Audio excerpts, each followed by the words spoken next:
অন্তর্বর্তী সরকারের বিদায়ের পর কেটে গেছে দীর্ঘ ৩ মাসেরও বেশি সময়। শান্তিতে নোবেলজয়ী ড.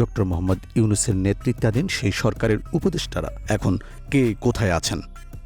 কেউ ফিরছেন পুরনো শিক্ষকতায়, কেউ গিয়েছেন বিদেশে, আবার কেউ বা আছেন লোকচক্ষুর অন্তরালে। কিন্তু ক্ষমতা ছাড়লেও বিতর্ক কি আসলেই তাদের পিছু ছেড়েছে? কিচেন ক্যাবিনেট থেকে শুরু করে দুর্নীতি আর প্রশাসনিক ব্যর্থতার যে গুরুতর অভিযোগ উঠেছে তার সত্যতাই বা কতটুকু?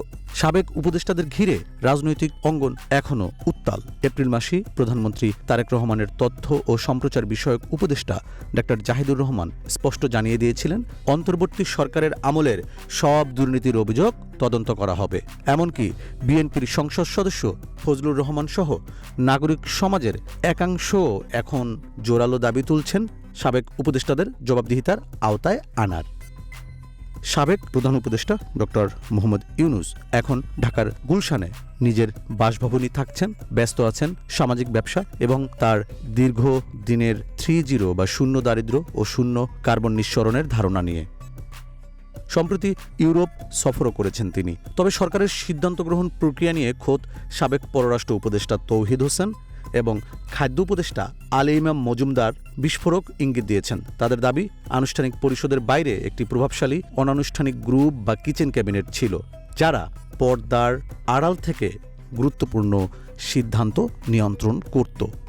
বিতর্কের বাইরে যদি তাকাই, তবে আমরা দেখতে পাই সাবেক উপদেষ্টাদের বড় একটি অংশ কিন্তু ফিরে গেছেন তাদের পুরনো পেশায়। অর্থ উপদেষ্টা ড. সালেউদ্দিন আহমেদ এবং জ্বালানি উপদেষ্টা ফাউজুল কবির খান দুজনেই এখন ব্র্যাক বিশ্ববিদ্যালয়ে নিয়মিত ক্লাস নিচ্ছেন। আইন উপদেষ্টা আসিফ নজরুলও ফিরেছেন ঢাকা বিশ্ববিদ্যালয়ের শিক্ষকতায়। পাশাপাশি সামাজিক যোগাযোগ মাধ্যমেও রাখছেন সমসাময়িক মতামত। পরিবেশ আইনজীবী সৈয়দ রিজওয়ানা হাসান ফিরছেন বেলাতে, আর সমাজকল্যাণ উপদেষ্টা শারমিন এস মুর্শিদ ব্যস্ত সময় কাটাচ্ছেন তার এনজিও ব্রততে। তবে সবাই স্বাভাবিক জীবনে ফিরতে পারেননি। তীব্র সমালোচনার মুখে পড়েছেন সাবেক স্বাস্থ্য উপদেষ্টা নূরজাহান বেগম। তার মেয়াদে হামের প্রাদুর্ভাব ও শিশু মৃত্যু রোধে ব্যর্থতার কারণে তিনি এখন অনেকটাই নীরব। বাণিজ্য উপদেষ্টা শেখ বশিরউদ্দিন আকিজ বশির গ্রুপে ফিরলেও তার সময়ে যুক্তরাষ্ট্রের সঙ্গে হওয়া বাণিজ্য চুক্তি নিয়ে বিতর্ক এখনও থামেনি। অন্যদিকে সংস্কৃতি উপদেষ্টা মোস্তফা সরোয়ার ফারুকীর স্ত্রী তিশাকে নিয়ে অস্ট্রেলিয়া যাওয়ায় ছড়ায় নানান গুঞ্জন। তবে এক দীর্ঘ ফেসবুক পোস্টে তিনি স্পষ্ট করেছেন যে কাজ শেষ করেই তিনি দেশে ফিরে আসবেন। এই পুরো তালিকায় সবচেয়ে ব্যতিক্রমী ব্যক্তিটি হলেন ড.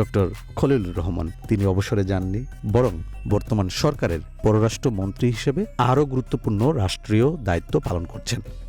সমালোচকরা বলছেন, দ্রুত সংস্কারের নামে এই অন্তর্বর্তী সরকার অনেক অপরিপক্ক সিদ্ধান্ত নিয়েছিল। তবে সমর্থকদের দাবি, সেই সংকটময় সময়ে তারা অন্তত রাষ্ট্রীয় কাঠামোকে সচল রেখেছিলেন। সাবেক উপদেষ্টারা ক্ষমতা ছাড়লেও তাদের কাজের মূল্যায়ন ও তদন্তের দাবি আগামীর দিনগুলোতে বাংলাদেশের রাজনীতিকে কোন দিকে নিয়ে যায় সেটাই এখন দেখবার বিষয়।